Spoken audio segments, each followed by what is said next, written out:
शानदार जबरदस्त जिंदाबाद वाला टॉपिक है, इसलिए पीठ थपथपा लेना। और प्रीलिम्स के लिए बहुत ही इंपॉर्टेंट है, मेंस के लिए और इंटरव्यू में क्वेश्चन पूछा जा सकता है। सबसे बड़ा जो बवाल मचा है यहाँ पर, उस टाइम पर तो खैर मुझे तो पता नहीं था ज्यादा चीजें इसके बारे में। मैं बस आप लोगों को यहाँ पर सुप्रीम कोर्ट के जजमेंट के बारे में बता रहा हूँ। तो यहाँ पर सुरेश कोसाल और वर्सेस जो नाज फाउंडेशन वाले में आप लोगों को देखने को मिलेगा आगे सबके सामने। आधार जजमेंट बोलते हैं नॉर्मली, और वैसे केस का नाम है K S Putta Swamy versus Union of India का केस। Right to privacy fundamental right बना दिया भाई साहब आर्टिकल 21 के अंदर में।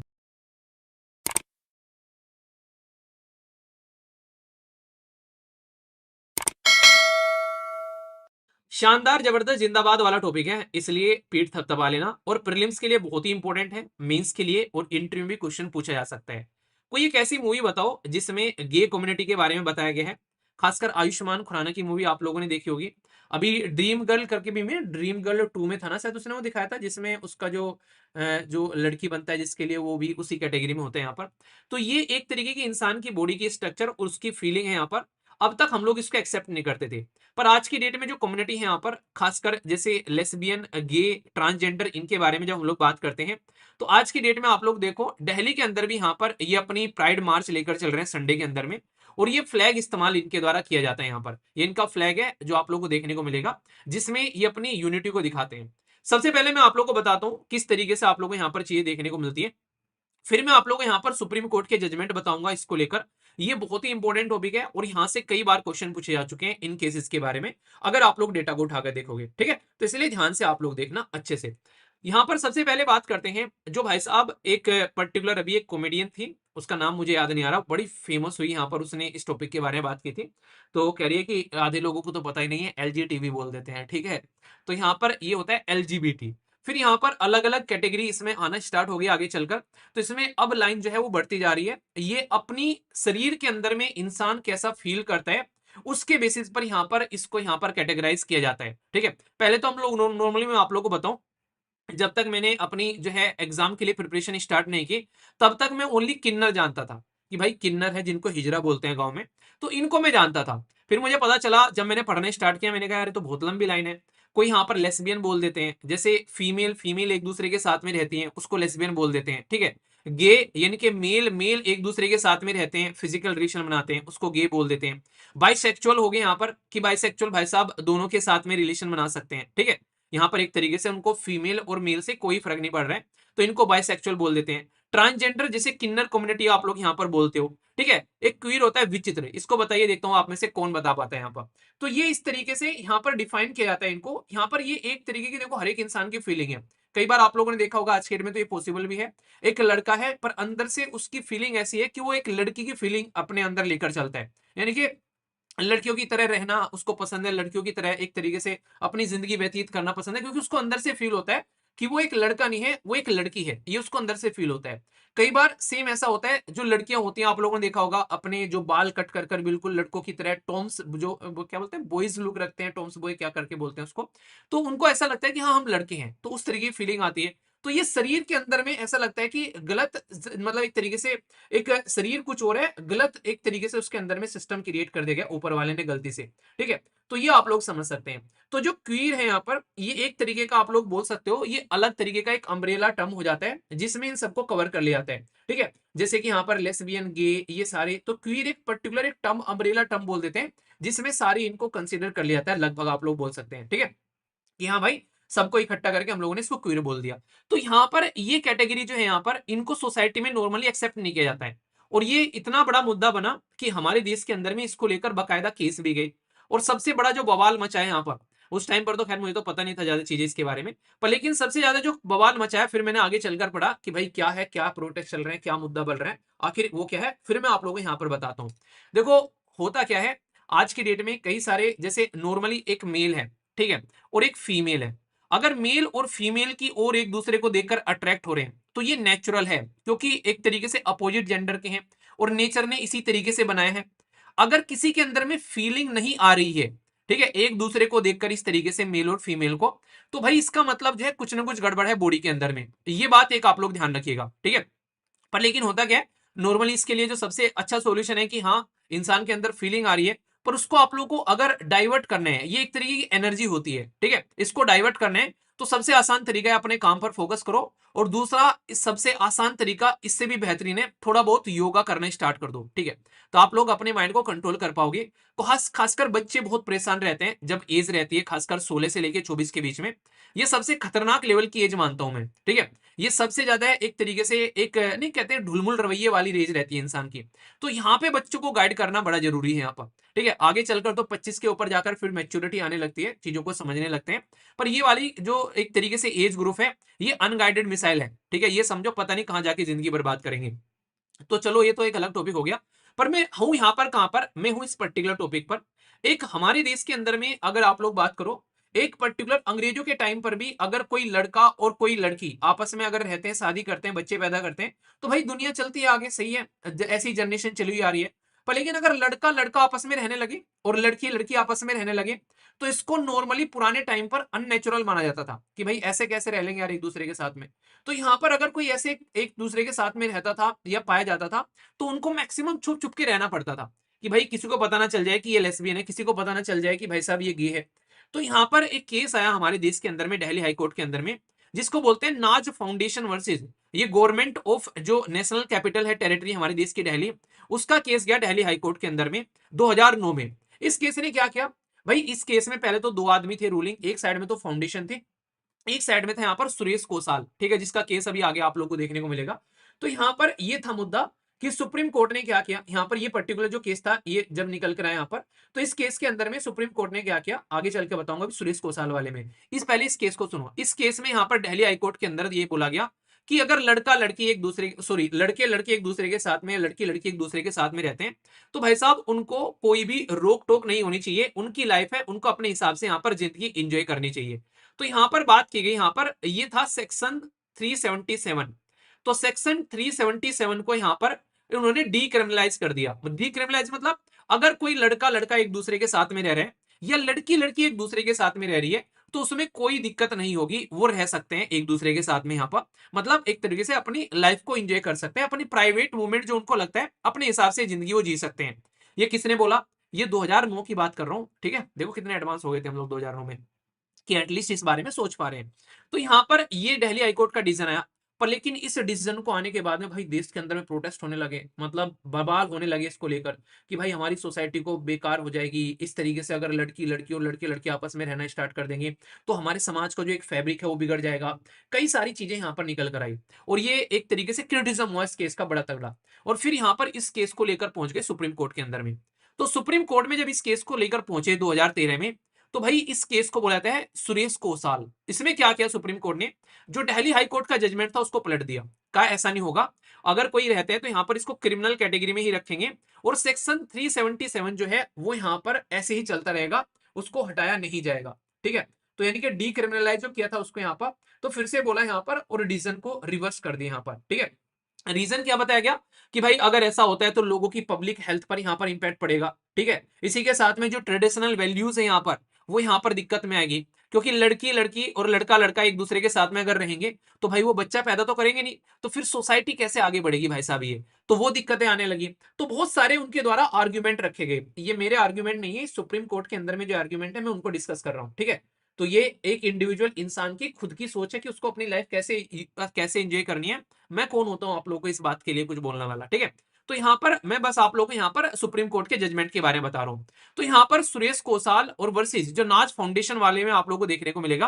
तो जो नाज फाउंडेशन वाला जो एक तरीके से केस पहुंचा यहां पर जो सुप्रीम कोर्ट के अंदर में, तो उन्होंने सेक्शन 377 को फिर से क्रिमिनल कैटेगरी में डाल दिया कि भाई कोई अगर ऐसा करेगा तो भाई उसको जेल में डाला जाएगा। तो पहले केस में और दूसरी केस में डिफरेंस समझ में आ गया। अब यहां तक कहानी जो है ये रुक जाती है फिर 2013 में, ठीक है। अब यहां से जो चलेगा ना वो मतलब माइंड ब्लोइंग है। तो कहते हैं ना कि ये कहते हैं आप लोग, जैसे अभी आप लोगों ने एनसीईआरटी पढ़ी तो आप लोगों को लगने लगा कि थोड़ा थोड़ा सा आप लोगों को आइडिया होगा कि हाँ यार एनसीईआरटी ऐसे हैं, ठीक है। फिर आप लोगों ने मान लीजिए कोई एनसीईआरटी के अंदर में आप लोगों ने हिस्ट्री पढ़ी, पॉलिटी पढ़ी, ज्योग्राफी पढ़ी, आप लोगों ने या इकोनॉमी पढ़ी, तो आप लोगों को फिर मजा आने लगा बुक पढ़ने में, ठीक है। तो आप लोगों को फिर आगे के रास्ते खुलने स्टार्ट हो जाते हैं। तो ऐसे ही यहाँ पर आप लोगों को देखने को मिलेगा कि भाई एक तरीके से जब चीजें स्टार्ट होती हैं तो फिर परत दर परत कैसे खुलती है और फिर उसका कैसे कनेक्शन होता है। जो चीज हम लोगों ने बैन कर दी थी 2013 में, बीच में कुछ ऐसे जजमेंट आए कि 2018 में हमको वो चीज फिर से अलाउ करनी पड़ गई। और कैसे पड़ गई, उसके बीच में ये दो जजमेंट आए जिन्होंने सिचुएशन बदल दी, हालात बदल दी, ख्यालात बदल दिए और सब कुछ आप लोगों के सामने अलग ही लेवल पर आ गया। तो ये सारे के सारे जजमेंट क्वेश्चन की फॉर्म में पूछे जा चुके हैं, इसलिए थोड़ा सा ध्यान से सुनिएगा। बड़ा बेहतरीन जजमेंट 2013 में ये जजमेंट आया, इसके अगले ही साल में एक जजमेंट आया जिनसे ये समझ में आ गया था कि भाई अब यहां से गड्डी चेंज होने वाली है, ठीक है ना। मतलब कि यहाँ ये एक तरीके से ये रेड कारपेट है यहां तक पहुंचने का, यानी कि सेक्शन 377 को फिर से, जो दिल्ली हाई कोर्ट के जजमेंट को फिर से वैलिड करने का और सुप्रीम कोर्ट के अपने खुद के जजमेंट को फिर से साइड में उठाकर रखने का, ये रिव्यू का काम करता है सुप्रीम कोर्ट कहीं ना कहीं, ठीक है। तो एक केस आता है जिसको बोलते हैं national legal service authority versus Union of India.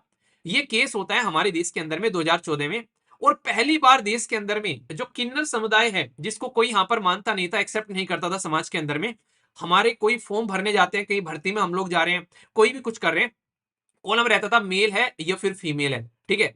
तो भाई यहाँ पर पहली बार 2014 में ये हुआ कि भाई मेल और फीमेल तो चलो अपनी जगह सही है, भाई इनके बारे में भी हम लोग को बात करनी पड़ेगी। और हम लोगों ने यहाँ पर क्या किया, हम लोगों ने national legal service authority versus Union of India का केस था सुप्रीम कोर्ट में, थर्ड जेंडर का आविष्कार कर दिया, आविष्कार नहीं किया, पहले से ही था, हम लोगों ने बस एक्सेप्ट कर लिया जो हम एक्सेप्ट नहीं कर रहे थे।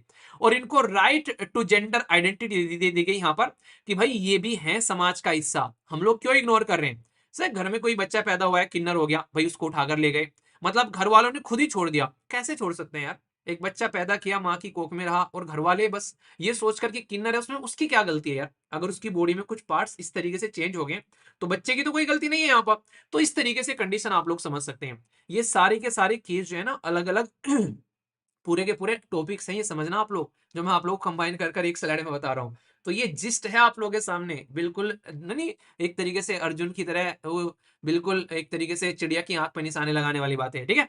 तो यहाँ पर ये जो केस आया national legal service authority versus Union of India का केस, तो यहाँ पर बोला गया कि इनको फंडामेंटल राइट की भी बात की गई, इनको थर्ड जेंडर बताया गया कि मेल और फीमेल, यानी कि हमारे समाज के अंदर में लड़का और लड़की रहते हैं। अभी यहाँ पर अदर भी होंगे जो कि थर्ड जेंडर होगा अगर फॉर्म भरने जाते हैं, जो कि आज के डेट में आप लोगों को देखने को मिल भी जाता है। यहाँ तक चीजें आ गई, भाई इससे बड़ा सेलिब्रेशन हुआ देश के अंदर में, ठीक है, कि जो किन्नर समुदाय है उन्होंने बड़ा सेलिब्रेशन इसको लेकर किया कि आखिर उनकी जो लंबे समय से चली हुई जो मुहिम थी वो रंग लेकर आई यहाँ पर, ठीक है। तो एक तरीके से आप लोग समझ सकते हैं, तो उनका भी अधिकार है, राइट टू लाइफ है यार, आर्टिकल 21 उनको भी मिलना स्टार्ट हो गया यहाँ पर। भाई ये मिला था 3 साल बाद जो आविष्कार हुआ, इसने काया पलट दी सबकी। मतलब ये मैं कहता हूं कि एक रिवोल्यूशनरी जजमेंट बोलूंगा मैं इसको, जिसने भाई जज्बात बदल दिए, हालात बदल दिए और सिचुएशन ऐसी बदल दी कि लोगों ने सोचा भी नहीं था कि देश में कुछ ऐसा आएगा। और सुप्रीम कोर्ट ने भाई रख दिया लाके सबके सामने। आधार जजमेंट बोलते हैं नॉर्मली, और वैसे केस का नाम है K S Putta Swamy versus Union of India का केस। Right to privacy fundamental right बना दिया भाई साहब आर्टिकल 21 के अंदर में। फंडामेंटल राइट है ना हमारे संविधान के अंदर में कि भाई साहब पार्ट थर्ड के अंदर में फंडामेंटल राइट है, आर्टिकल 12 से लेकर आर्टिकल 35 तक का। तो उसमें आर्टिकल 21 जो कि राइट टू लाइफ के बारे में बात करता है, अनुच्छेद 21। तो इस अनुच्छेद 21 को यहां पर इन्होंने राइट टू लाइफ की बात कर दी कि हर एक इंसान को अपनी जिंदगी जीने का अधिकार है, हर एक इंसान को लाइफ विद डिग्निटी, यानी कि उसकी भी इज्जत है, उसको जीने का अधिकार है। अगर कोई इंसान उसकी इज्जती की बेइज्जती कर रहा है तो भाई उसको फिर पकड़ा जाएगा, कहीं ना कहीं कटघरे के अंदर में डाला जाएगा। तो आप लोगों की प्राइवेसी आप लोगों का फंडामेंटल राइट है। आप लोग प्राइवेट में क्या अपनी लाइफ एंजॉय करते हैं, किस इंसान के साथ में आप लोग रहते हैं, प्राइवेट मूवमेंट आप लोग कैसे एंजॉय करते हैं, ये आप लोग का पर्सनल है और कोई इसके अंदर में इंटरफेयर नहीं कर सकता। जब ये जजमेंट आ गया तो भाई फिर से खुल गई इस वाले जजमेंट की परतें। इन्होंने ये बोला कि भाई तुम कह रहे हो सेक्शन 377 गलत है, क्यों? क्योंकि हम लोग एक दूसरे के साथ में रह रहे हैं, हम लोग अपने प्राइवेट मूवमेंट एंजॉय कर रहे हैं। तो भाई जब हम लोग अपने प्राइवेट मूवमेंट एंजॉय कर रहे हैं और ये प्राइवेट मूवमेंट एंजॉय करना हमारा फंडामेंटल राइट है, अगर ये हमारा फंडामेंटल राइट है तो भाई सेक्शन 377 तो फिर गलत हो गया ना, क्योंकि वो हमारे फंडामेंटल राइट का हनन कर रहा है। देख रहे हो इसको कहते हैं खतरनाक लेवल पे काम होना। मतलब जो सेक्शन 377 था अब तक ये हमारे फंडामेंटल राइट का हनन नहीं कर रहा था, पर राइट टू प्राइवेसी जैसे ही फंडामेंटल राइट बना 21 के अंदर में, तो भाई फिर से ये मुद्दा उठ गया कि जब राइट टू प्राइवेसी हमारा फंडामेंटल राइट हैगा तो भाई फिर यहाँ पर सेक्शन 377 सही कैसे हैगा? भाई ये तो गलत हैगा ना क्योंकि ये तो हमारे फंडामेंटल राइट को हनन कर रहा है कि हम लोग किसी के साथ में रह सकते हैं, नहीं रह सकते। तो उस टाइम पर फिर सुप्रीम कोर्ट ने अपने ही जजमेंट को उठाकर डस्टबिन में डाला और रिवर्स कर दिया नवतेज सिंह जोहर वर्सेस यूनियन ऑफ इंडिया के केस में। ये केस निकल कर आया 2018 में, जिसमें सुप्रीम कोर्ट ने यहाँ पर एक तरीके से जो सुरेश कोसाल जो जजमेंट था यहाँ पर, उसको भाई ठंडे बस्ते में डाल दिया उठाकर, और यहाँ से निकल कर आता है एक नया जजमेंट जिसने हिस्ट्री क्रिएट कर दी। और जो इस कैटेगरी में जो पर्टिकुलर जो सोसाइटी के जो लोग आते हैं, उनको एक वैलिडेशन मिल गया कि भाई आप लोग अपनी लाइफ को इंजॉय कर सकते हो और अपने हिसाब से आगे लेकर चल सकते हो। ठीक है, अब यहां तक की तो आप लोगों को बातें पता चल गई। अब यहां से आगे बहुत सारी चीजें चल रही हैं। अगर थोड़ा सा रेगुलर आप लोग मेरे साथ में कनेक्ट हैं, अभी बात की जा रही है कि आप लोग अपने राशन कार्ड बनवा सकते हैं। ठीक है, यहां पर आप लोग अपने ज्वाइंट बैंक अकाउंट खुलवा सकते हैं। देखो, एक होता है बेसिक, आप लोग ऐसे समझो, मुझे घर बनाना है शानदार सा घर, जो है बिल्कुल ऐसा होना चाहिए कि सामने ग्रीनरी हो। ठीक है, इस तरीके से, मतलब बिल्कुल मस्त तरीके से, तो वो घर बनाना है। अब मैंने उसके लिए नींव डाल दी कि भाई ये वाला घर हो गया, इसकी मैंने नींव डाल दी। अब नींव तो मैंने डाल दी, अब नींव डालने के बाद में अब मुझे यहाँ पर बेडरूम बनाना है, या फिर यहाँ पर मुझे कोई अपना बेडरूम बनाना है, या फिर यहाँ पर मुझे किचन बनानी है, या यहाँ पर मुझे रेस्ट रूम बनाना है। तो मुझे जहां जो करना है मैं वो बना सकता हूँ, मैंने नींव डाल दी। तो ये नींव डल गई कि भाई सोसाइटी में ये लोग हैं, इनको एक्सेप्ट करो। तो आप लोगों ने एक्सेप्ट कर लिया। अब भाई जब सोसाइटी में तुमने एक्सेप्ट कर लिया है, तो भाई इनको अपने प्रॉपर इनके राशन कार्ड दो, इनको ज्वाइंट अकाउंट खुलवाओ। जो समाज में रहने के लिए इंसान को जो सारी व्यवस्था चाहिए, वो इनको भी चाहिए ना। तो इनको वैलिड मानो आप लोग यहाँ पर, और उसको लेकर साथ में चलो। अभी यहाँ पर और भी एडवांस लेवल पर चल रहे हैं, हालांकि उसको एक्सेप्ट नहीं किया गया, वो देखो कब तक एक्सेप्ट होता है। अब तक हमारे देश के अंदर में ये भी केस कई बार जा चुके हैं कि अगर लड़का और लड़का आपस में शादी करना चाहते हैं, और लड़की आपस में शादी करना चाहते हैं, तो क्या शादी करना उनको अलाउ किया जाएगा। अब इसको लेकर सुप्रीम कोर्ट में कई बार चीजें जा चुकी हैं कि भाई जब इंसान जो है अपने प्राइवेट मूवमेंट अपने हिसाब से एंजॉय कर सकता है, तो फिर राइट टू मैरिज भी उसको अलाउ करो ना। आप लोग राइट टू मैरिज क्यों नहीं अलाउ कर रहे हो। तो इसको लेकर अभी बस एक यहाँ पर ये रुका हुआ है। कई सारे देशों में ये अलाउ है, और अलाउ है। आप कहोगे यार भाई क्या बात है यार, क्यों अलाउ कर दे भाई, ये बच्चे कैदा कैसे करेंगे।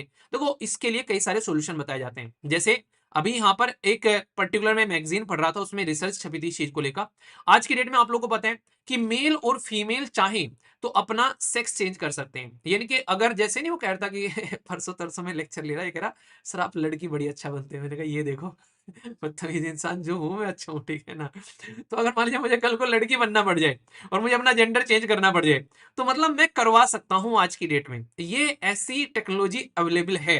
ठीक है, तो यहाँ पर क्या हो गया, अब मान लीजिए यहाँ पर कोई दो हैं जिसमें एक में मेल की फीलिंग आ रही है लड़का, और एक में फीमेल की आ रही है। तो मेल वाला तो सही है, पर फीमेल वाला जैसे गे बन गया। अब वो चाहे तो जो फीमेल वाला है, वो चाहे तो अपना जेंडर अपना चेंज कर सकता है। तो ये चीजें आप लोगों को यहाँ पर देखने को मिल रही है। बच्चे की बात करें तो उसके लिए भी आगे टेक्नोलॉजी आती जा रही है। इसको यहां तक भी बोला जा रहा है कि भाई आप लोग क्या कर सकते हो। जो अच्छी बात मुझे पर्सनली लग रही है, इसका एक एंगल मुझे बड़ा प्यारा लगा, जो पर्सनली मेरे दिल को छू गया, वो ये था कि मान लीजिए अगर बच्चा पैदा भी इनको नहीं करना है, तो भाई कितने सारे आज की डेट में हमारे समाज के अंदर में ऐसे बच्चे हैं जिनके माँ बाप नहीं है, ऑर्फन है। ठीक है, तो उन बच्चों को क्या कर सकते हो, आप लोग गोद ले सकते हो यार, यहाँ पर आराम से उनकी लाइफ सुधर जाएगी कहीं ना कहीं यहाँ पर। तो ये काम हम लोग कर सकते हैं कि नहीं कर सकते हैं। तो ये चीज आप लोग यहाँ पर देखो, तो उसको हम लोग आगे लेकर चल सकते हैं।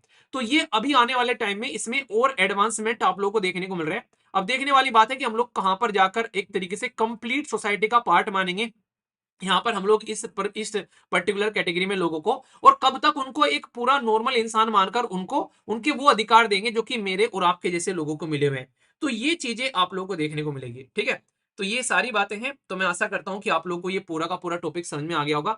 सारे के सारे जजमेंट जो है ये सीरियल में है। ये भी एक स्टेट पीसीएस ने तो मतलब पूरा ही दिमाग लगा दिया। उसने ये नहीं पूछा कि इन जजमेंट में क्या है, ये पूछ ले जजमेंट दे दिए चार, और कह रहा है कि इनको सीरियल में लगाओ कि 1 2 3 2 3 4 मैंने कहा ये देखो, इसने देखो स्टेट पीसीएस और यूपीएससी में फर्क इतना ही होता है। बस आप लोगों को बता दूं, ज्योग्राफी पढ़ा रहा था मैंने, वहां भी बताया था जब आप लोगों को पढ़ा रहा था ना मैंने, कि भाई साहब जैसे ये पृथ्वी है, ठीक है, अब ये पृथ्वी जैसे आप लोगों को यहाँ पर दिख गई। अब पृथ्वी में एक हो गया ये वाला कोऑर्डिनेट आप लोग का, एक हो गया ये वाला कोऑर्डिनेट यहाँ पर। ठीक है, तो यहाँ पर जो ये वाला है जिसको आप लोग इक्वेटर बोलते हो, ठीक है, विषुवत रेखा आप लोग बोलते हो, डायमीटर बोलते हो, व्यास बोल देते हो आप लोग यहाँ पर, ये वाला जो है ये ज्यादा बड़ा हो गया, ये वाला जो है ये छोटा हो गया। तो स्टेट पीसेस क्या करेगा, वो यहाँ पर पूछ लेता है कि इनमें डिफरेंस क्या है। जैसे मैंने बताया था 0.3%। ठीक है, तो ये क्वेश्चन स्टेट पीसेस का बन गया।